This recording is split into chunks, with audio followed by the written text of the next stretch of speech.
Buen día. Por favor, esperemos unos 2 minutos mientras estoy aceptando a sus compañeros a la clase.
Buenos días. ¿Se escucha, verdad? Doctor, buenos Bien, días. Sí, Buenos días. ¿Cómo Doctor, buenos están? días. Buen día, Andrea, Ariel, Gabriel, Marco Antonio, Mariluz y Rafael. Buen día. buenos días, doctor. Buenos días, ¿cómo están? Daremos inicio a a la última parte que tenemos que avanzar el día de hoy sobre los efectos de los contratos. Hemos ido viendo de que los contratos siempre tienen un efecto y ese efecto es principal, que es la formación de la relación jurídica. Eso veíamos la anterior clase. Además dijimos de que los efectos del contrato siempre son efectos de carácter patrimonial, ¿sí? Porque siempre mínimamente una de las partes va a hacer ese sacrificio patrimonial. Recordando lo que vimos la anterior clase, decíamos de que todos los contratos tienen efectos patrimoniales, pero también dijimos de que el efecto principal del contrato es la formación de la relación jurídica. Y a partir de esa formación de la relación jurídica va a haber efectos obligatorios, ¿sí? Hemos visto que hay efectos obligatorios. Va a decir que esas obligaciones que nacen producto de la formación de la relación jurídica se deben cumplir de manera voluntaria, así de la misma manera que ha nacido el consentimiento de ese contrato. Caso contrario, la otra parte tiene la posibilidad de acudir, de accionar al órgano jurisdiccional en busca de tutela jurídica. Como decíamos, lo que al principio es voluntario, al final es obligatorio. Veíamos el artículo 519 y decíamos, el contrato tiene fuerza de ley entre las partes contratantes, solamente entre ellas. No tendría por qué afectar a terceros, pero eso lo vamos a avanzar el día de hoy. El, Decíamos que como tiene esa fuerza de ley entre las partes contratantes, entonces este no puede ser disuelto. Esa es la regla general, ¿sí? No puede ser disuelto de manera unilateral, ¿sí? Ahora, sí puede ser disuelto y hemos dado lectura al artículo, sí, por el mutuo consentimiento de los autores de ese contrato o por causas que están autorizadas por ley. Eh, Teóricamente hablábamos sobre los fundamentos del efecto obligatorio de los contratos y decíamos que existe un fundamento moral porque siempre se debe cumplir con la palabra empeñada, ¿vale? Es decir, es inmoral no cumplir con la palabra empeñada. Decíamos fundamento económico porque si los contratos se cumplen según lo pactado, según lo convenido, entonces existe desarrollo económico. ¿sí? Y bueno, el fundamento social a partir del fundamento moral y el fundamento económico, pues estaríamos hablando de sociedades en desarrollo, ¿sí? Eso en resumen de lo que hablábamos sobre los fundamentos. Vimos que existen efectos reales, ¿sí? Existen efectos reales, son los contratos. En realidad los contratos con efectos reales son aquellos que operan por el simple consentimiento, ¿sí? Por el simple consentimiento, y eso es lo que vimos cuando existe una transferencia de la propiedad de una cosa determinada, tiene lugar por efecto del simple consentimiento, salvo el requisito de forma en los casos exigibles, y ahí hablamos del 491 en documento público, del 492 hablábamos mínimamente en documento privado, y el 493, la libertad contractual de las partes, la autonomía de voluntad de las partes que pueden quedar de concluir algún contrato que no sea exigido por ley, incluir las partes una determinada forma, una determinada formalidad. Vimos los efectos obligatorios y reales que hablábamos con relación a las obligaciones de hacer y no hacer. También puede tener estos efectos los contratos. Luego pasamos a ver los límites a la fuerza obligatoria de los contratos, ¿sí? Decíamos, hay que partir de la regla del 519, que los contratos no se pueden disolver unilateralmente, ¿sí? Porque generan obligaciones para ambas partes, ¿sí? Si tuviésemos la posibilidad, en ese caso, quizás uno previo a cumplir su obligación, lo disolvería el mismo, ¿no? Entonces, esa es la regla por la cual no se puede disolver los contratos unilateralmente, pero siempre existen excepciones, dijimos, ¿verdad? ¿Sí? Si bien esa es la regla general, pues siempre hay excepciones o maneras extraordinarias de poder disolver un contrato. Ahí hablamos de la disolución amistosa de los contratos y hablamos de dos puntos principales. El primero, decíamos que ambas partes se ponen de acuerdo, y como ambas partes son también creadoras de ese contrato, entonces de forma voluntaria deciden dejar sin efecto ese contrato, ¿sí? Pero eso nace del mutuo consentimiento, que también está regulado en el 519. Luego decíamos, una de las partes, ¿sí?, puede disolver el contrato unilateralmente de manera amistosa, siempre y cuando las partes hayan incluido esa facultad o esa cláusula dentro del contrato, ¿sí? Por lo general, esto, hemos dicho, lo tenemos en los contratos de tracto sucesivo, ¿sí? De tracto sucesivo, cuando puede que para alguna de las partes ya se le haga imposible el cumplimiento, entonces puede solicitar. Podemos incluir dentro de un contrato. Eso es lo que hablábamos sobre los contratos de suministro de Internet, ¿verdad? Que en cualquier momento nosotros podemos ir y decir que ya no necesitamos el servicio, y eso debe estar incluido dentro del contrato. Luego hablamos de la disolución legal, judicial y legislativa. La disolución legal, decíamos, siempre y cuando esté determinado por ley. Ahí hablamos del mandato, del contrato de mandato, ¿sí? Por lo general son en estos contratos intuito persona, ¿sí? Cuando nacen sobre la confianza de las partes y una de las partes falla a esa confianza. En el contrato de mandato decíamos, aquí el poder dante tiene pues confianza en su apoderado, es decir, el mandante tiene confianza en su mandatario. Nadie otorga un mandato sin tener confianza en su mandatario.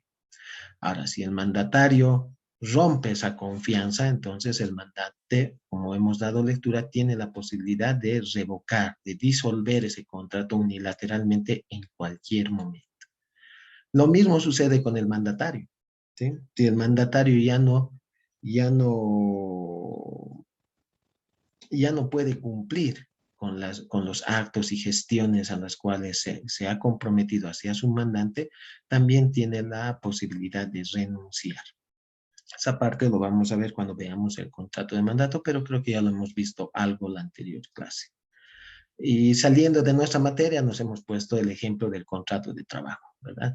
Que el trabajador tiene la posibilidad de renunciar, ¿sí? Del retiro voluntario. Entonces tienen la posibilidad de disolver ese contrato de manera unilateral, pero eso saliendo de lo que es el objeto de nuestra materia, ¿no? De derecho civil. Para nosotros estaría bien el ejemplo del contrato del mandato. Luego hemos dicho judicial.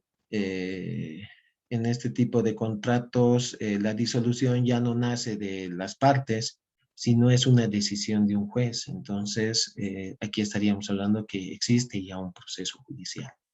Por lo general, este tipo de disolución judicial se da en los contratos de tracto sucesivo, cuando para una de las partes se le ha convertido en muy, o se le ha vuelto imposible de cumplir con la obligación, y eso se lo puede demostrar al juez, ¿sí? En casos de que se lo pueda demostrar, el juez puede disolver ese contrato, ¿sí? Hemos dicho, puede que exista una devaluación, puede que se le haya vuelto más oneroso a una de las partes, el cumplimiento se le hace imposible de cumplir, ¿sí? Pero eso ya, si un juez va a intervenir, ya es con proceso judicial, ¿no? Ya no es amistoso como tenemos acá.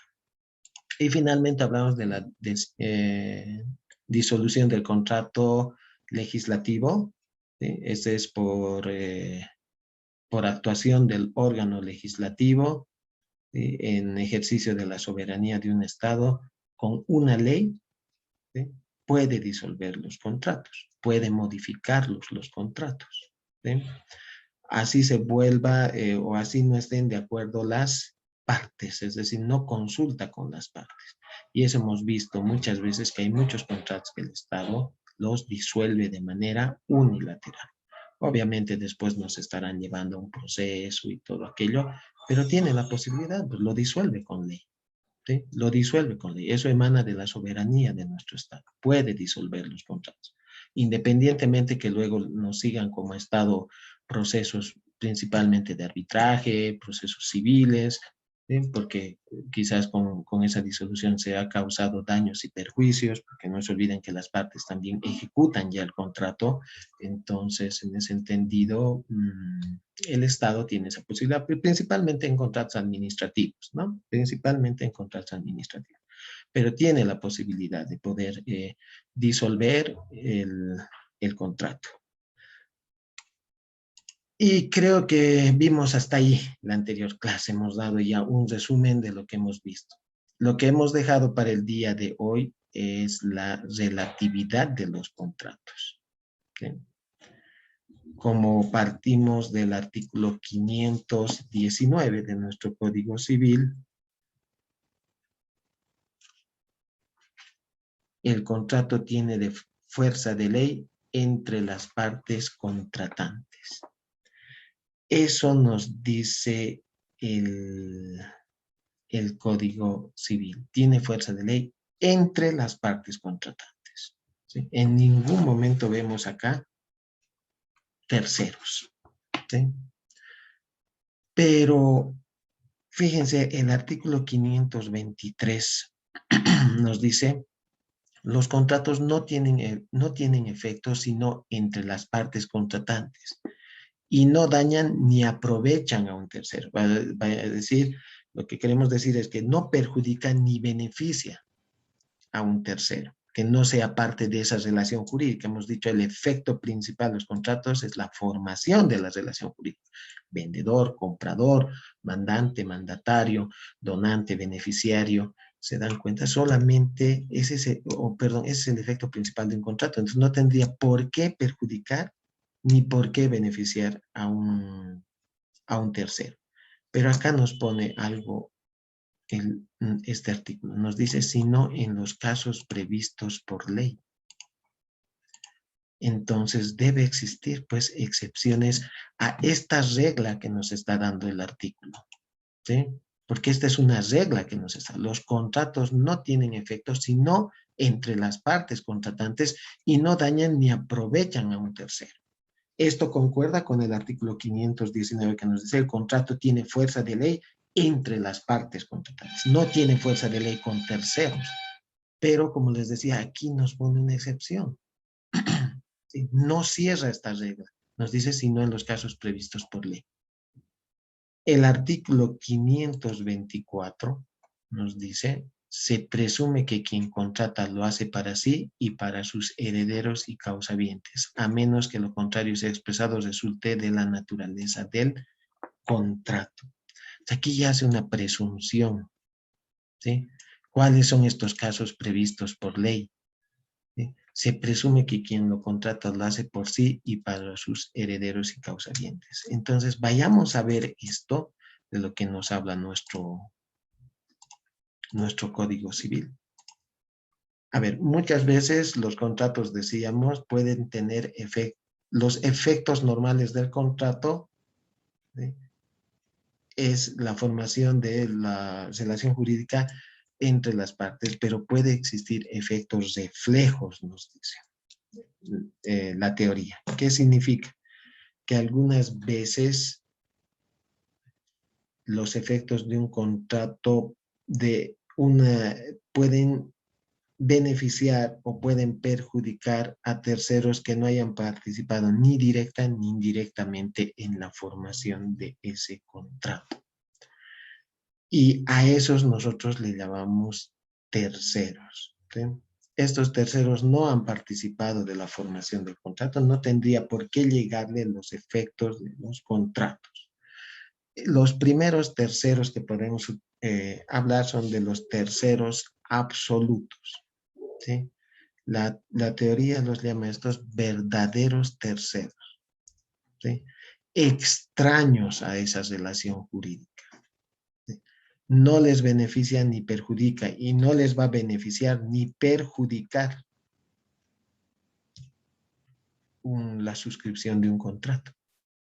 Entonces, bueno, pues acá podemos hablar, como les decía, que haya, póngale dentro del curso, acá Ariel Arauco le puede decir, Ariel, mira, estoy yendo a comprar un vehículo, estoy yendo con dinero, ¿me puedes acompañar, por favor? Bueno, pues Ariel me acompaña, eh, así presencia la entrega del dinero, de todo. Él es un tercero absoluto. No le va a afectar ni le va a beneficiar, ¿sí?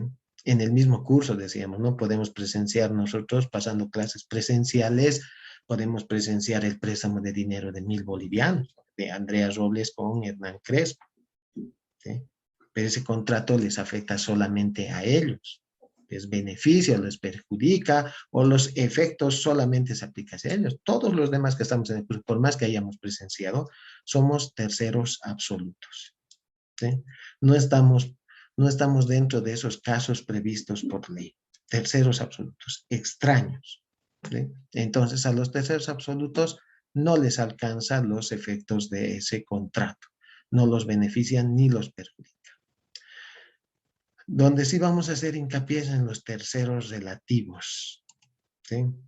A ver, los terceros relativos, como terceros relativos, son aquellos que no han participado, no han intervenido ni directa ni indirectamente en, en la celebración de un contrato, pero ciertos efectos les puede beneficiar o perjudicar, ¿sí? Los efectos de este contrato les puede beneficiar o perjudicar. Esos son los terceros relativos. De manera general, vuelvo a reiterar, terceros relativos es aquel que no ha participado, no interviene en la formación del contrato, ni directa ni indirectamente, pero los efectos de ese contrato lo puede beneficiar o los puede perjudicar. Esos son los terceros relativos. En este caso se hace una clasificación y nuestro mismo PGC hace la clasificación de los terceros relativos a título universal, los terceros relativos a título particular y los acreedores quirografarios. Estos terceros seguramente ustedes ya lo han estudiado en obligaciones. Seguramente que Doctor, sí. Buen y un día. tercero, en lo que indica usted, ¿no sería considerado como testigo? Pero ese es tercero, sí, está bien, Hernán, sí, es un tercero, pero eso dentro de un proceso judicial, eso dentro del derecho procesal, Hernán. Ahí es considerado tercero el testigo, porque el testigo es alguien que ha escuchado o ha presenciado o ha visto algo y va a hacer, y en realidad relata el acontecimiento que él ha escuchado o ha visto, pero eso es dentro de un proceso judicial, es decir, dentro del estudio del derecho procesal civil, digamos en este caso, y nosotros estaríamos viendo en la formación del contrato, Hernán. ¿Ya? Entonces, sí. El tercero, claro, ¿no? Un testigo siempre es, es considerado un tercero, como un sujeto, dicen, un sujeto accesorio en el proceso judicial, el testigo. ¿Sí? El testigo va a participar solamente cuando exista un proceso judicial y va a ser llamado a participar. No es parte de la relación jurídica. Ahí en derecho procesal, en el proceso se da otra relación jurídica, demandante y demandado. Por lo general, el demandante es el acreedor, el demandado es el deudor. Ellos son los sujetos, son las partes. No tendría por qué afectarles el proceso a terceros, pero muchas veces los terceros participan y son considerados en realidad sujetos accesorios del proceso, no esenciales, que aparecen de manera esporádica y de la misma manera desaparecen del proceso. Pues los sujetos procesales son el juez y las partes, en este caso, ¿ya?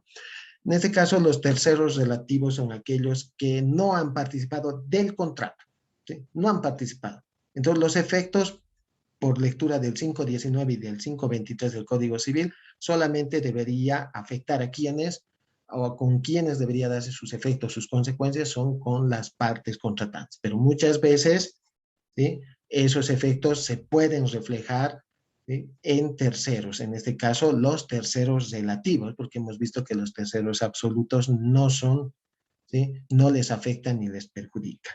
Entonces, ¿cuáles serán los terceros relativos a título universal? ¿Sí? Cuando una persona muere, ¿sí?, los herederos son los continuadores de la personalidad del fallecido.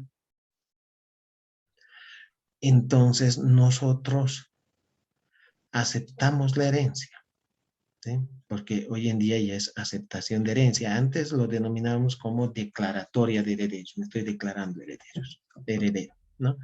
Hoy en día ya llamamos aceptación de herencia. Entonces, cuando nosotros hacemos la aceptación de herencia, ¿sí?, y vamos a continuar con la personalidad del fallecido, del causante, en este caso adquirimos tanto derechos como obligaciones. Entonces, al adquirir aquello, ¿sí?, nos puede afectar o nos puede beneficiar los contratos que haya suscrito el fallecido, ¿sí? Entonces, ahí los herederos son terceros relativos a título universal, ¿sí? A título universal porque estamos hablando de todo un patrimonio. Si yo me hago declarar heredero o yo acepto la herencia pura y simple, porque seguramente cuando lleven sus sesiones ustedes van a ver las clases de aceptación de herencia. Si nosotros aceptamos la herencia pura y simple, que es la que normalmente se da, nosotros hacemos una confusión de patrimonios. El patrimonio que adquirimos por sucesión hereditaria se confunde, se une a nuestro patrimonio personal. Entonces, nos puede beneficiar, si son derechos, acciones, nos beneficia, como también nos puede perjudicar si son obligaciones. Por ejemplo, el contrato de préstamo que haya firmado mi padre con X persona, yo soy pues un tercero relativo, porque si fallece mi padre, esos efectos me llegan a mí. Yo tengo que hacerme responsable de esas deudas, ¿se dan cuenta? O también si ha comprado un bien inmueble, yo no he participado como hijo en esa compraventa, ¿sí? Pero soy un tercero relativo, porque si yo voy a la aceptación de herencia, acepto la herencia, entonces esos efectos, ¿sí?, me puede beneficiar. Yo me puedo beneficiar de aquello. Esos son los terceros relativos a título universal, ¿sí? Cuando estamos hablando de Doctor. todo un patrimonio. Sí, Marco Antonio. Marco Antonio, ¿verdad? Sí, hay que hacer Marco Antonio. Sí. Dígame. Solamente que, a ver, cuando estamos hablando de terceros absolutos, ¿sí? Estamos hablando de personas ajenas al acto jurídico, ¿verdad? Sí, Sí. Pero por alguna excepción, ¿verdad?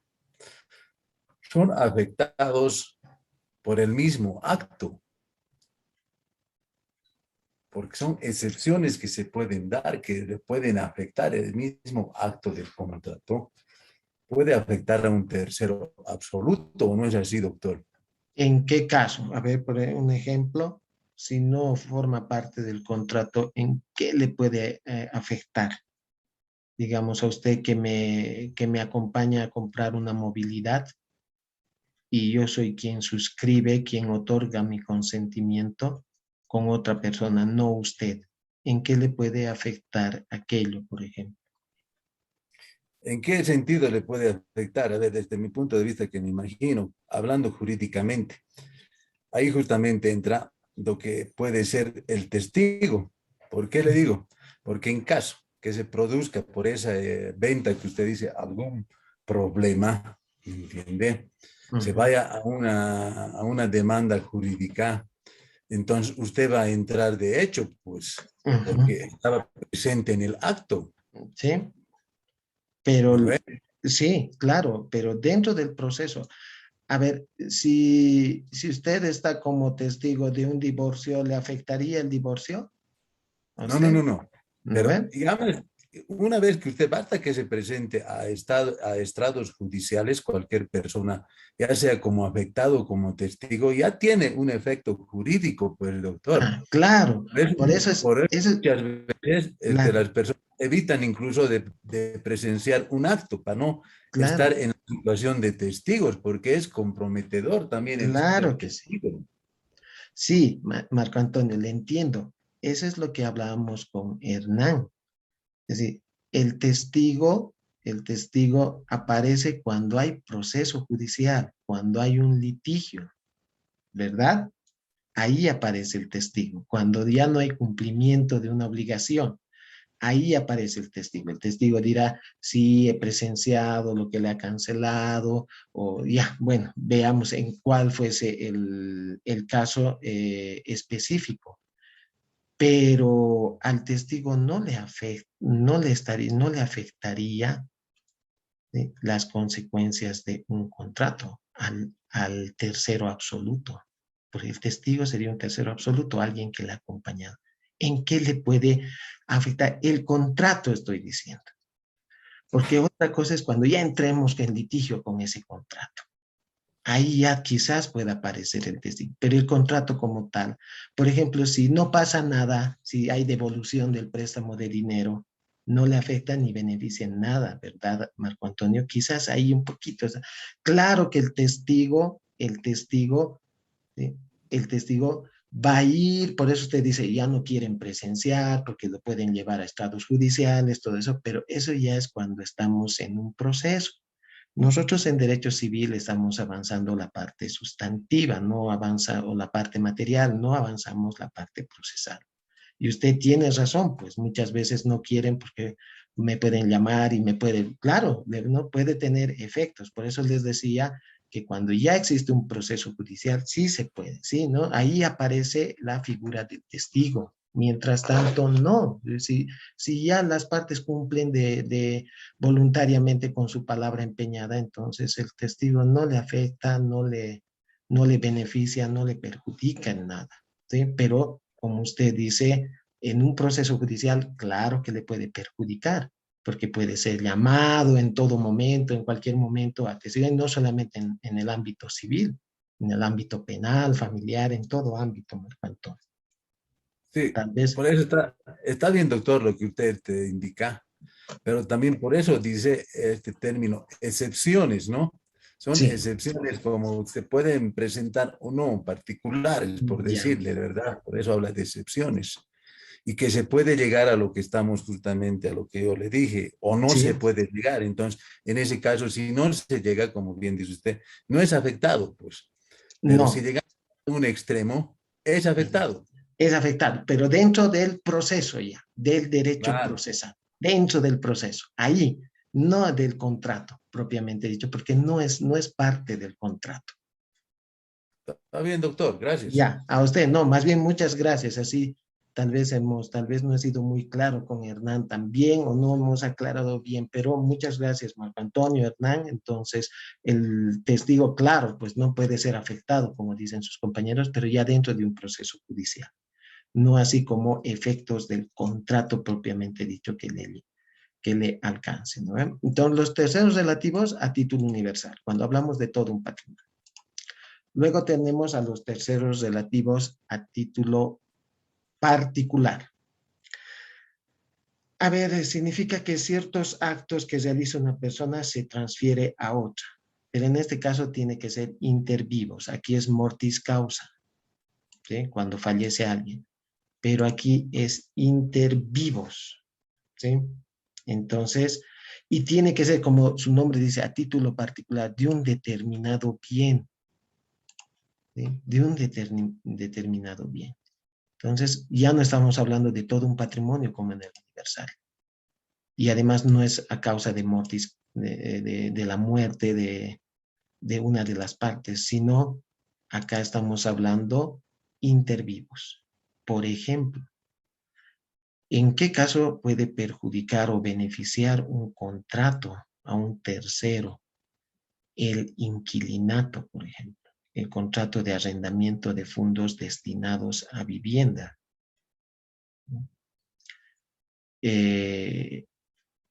A ver, un contrato se extingue por el fallecimiento de una de las partes, ¿sí? En este caso, fallece el arrendatario, pues bueno, se rompió ya esa relación jurídica.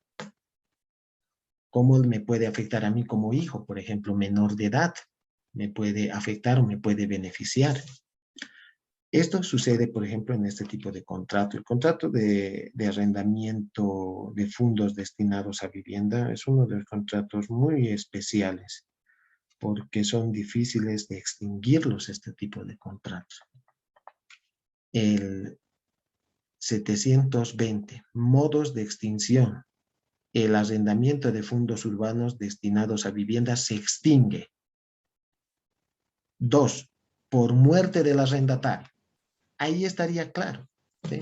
Falleció el arrendatario, ¿sí? Yo que he suscrito, voy a fallecer, entonces tendría que, ¿sí? Se extingue el contrato. ¿Por qué? Porque me afecta a mí como arrendatario y al propietario del bien. ¿Sí? No tendría por qué afectar a nadie más, porque no han sido parte. Pero veamos lo que continúa el artículo. Salvo el caso en que hubiese dejado cónyuge o hijos menores que se encuentren viviendo en el inmueble en favor de quienes se mantiene el contrato. Entonces, fíjense, en ese caso, mi esposa y mis hijos, ¿sí? Son terceros relativos a título particular, porque es de un determinado bien. Entonces, se ratifica con ellos el contrato de arrendamiento. Fíjense, pero vuelvo a reiterar, de fondos urbanos destinados a vivienda, lo que llamamos inquilinato, el inquilino, ¿verdad? El contrato de inquilinato, del inquilino. Entonces, fíjense, yo he firmado el contrato, ¿sí? Yo he celebrado ese contrato. ¿Quién ha dado su consentimiento? He sido yo. Ahí el artículo es claro. Este contrato se extingue por la muerte del arrendatario, ¿sí? Por mi muerte. ¿Sí? No tiene por qué afectar, no afecta a nadie más que al arrendatario propietario. A no ser, dice, de que yo haya dejado esposa e hijos con quienes se confirma el contrato. Vale decir, se benefician de ese contrato. Ellos serían terceros relativos a título particular, porque no han sido parte del contrato, pero los efectos, ¿sí? Los pueden beneficiar o los pueden perjudicar. ¿Ya? Esos son los terceros relativos a título particular. Y el último, los acreedores quirografarios, ¿sí? Los acreedores quirografarios, ellos sí son terceros relativos, ¿sí? Ellos, el acreedor quirografario es aquel acreedor no privilegiado. Lo normal es que si yo hago un préstamo de dinero, lo haga a partir de un determinado bien y ese bien yo lo vaya a hipotecar, ¿sí? Lo vaya a gravar en derechos reales. Entonces soy privilegiado, pues ahí tengo un registro. Entonces, yo tengo ese privilegio que si no me paga mi deudor, si no cumple con su obligación, yo lo remato el bien porque tengo ese privilegio inscrito en derechos reales. ¿Sí? Pero ¿qué pasa si es que yo no tengo un privilegio?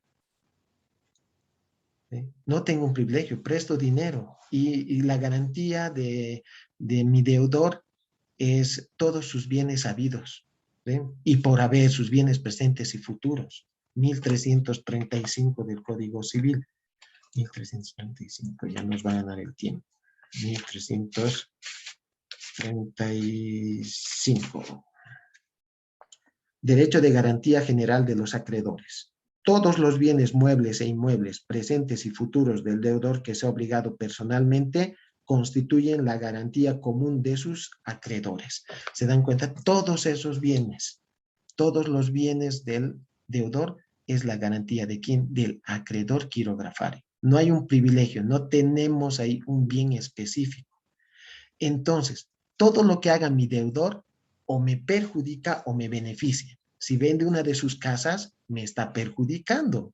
Yo no estoy participando en esa compra-venta, mi deudor está participando con otra persona, está transfiriendo a otra persona, pero lo que está haciendo él me está perjudicando porque está disminuyendo su garantía.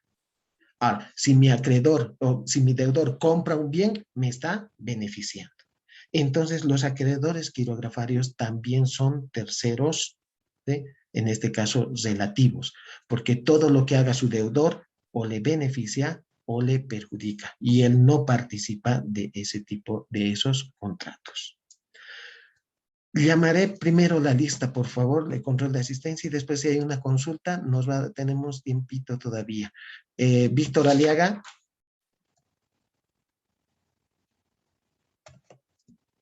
Ariel Arauco. Presente, doctor. Buenos días. Gracias. Buen día. Marco Antonio Barrientos. Presente, doctor. Gracias. Mayra Calle. Presente, doctor. Gracias. Cintia Chuquimia. Presente, doctor. Gracias. Hernán Crespo. Presente, doctor. Presente, doctor. Gracias, Hernán. Mariluz. Presente, doctor. Gracias. Nelson. Miguel. Rafaela. Presente, doctor. Andrea Robles. Presente, doctor. Buenos días. Buen día. Y Alan Romero. Buen día, doctor. Presente. Gracias. Bueno, entonces ahí estaríamos viendo a los terceros absolutos y relativos. Tal vez alguna consulta, tenemos un minutito y medio. Muy bien. Doctor, Marco Antonio, sí. sobre el ejemplo que dio del arrendamiento, con el fallecimiento del que hace el contrato de arrendamiento, en el caso propiamente familiar, el ejemplo que dio usted, ¿no? Porque si usted fallece, digamos, sus directos herederos van a ser su esposa y sus hijos, ¿verdad? Y sí. ya toman prácticamente parte de ese contrato porque les benefician, ¿ve? Sí. Ahora, ¿qué sucede, doctor, cuando, por decirle, me pongo como ejemplo, mi madre, digamos, ha arrendado su casa, pero ella es viuda y no tiene hijos dependientes, tiene hijos que ya son independientes. En ese caso, directamente también se anula ese contrato cuando se puede fallecer. Ya. O hijos pueden tomar el control. Ya. Marco Antonio, la próxima clase, por favor, nos vamos a quedar sin tiempo. Ahí, por favor, podríamos y ahí podemos tratar su ejemplo. Por favor. ¿Ya? No va a dar tiempo para poder... ya tenemos menos de un minuto. Perfecto.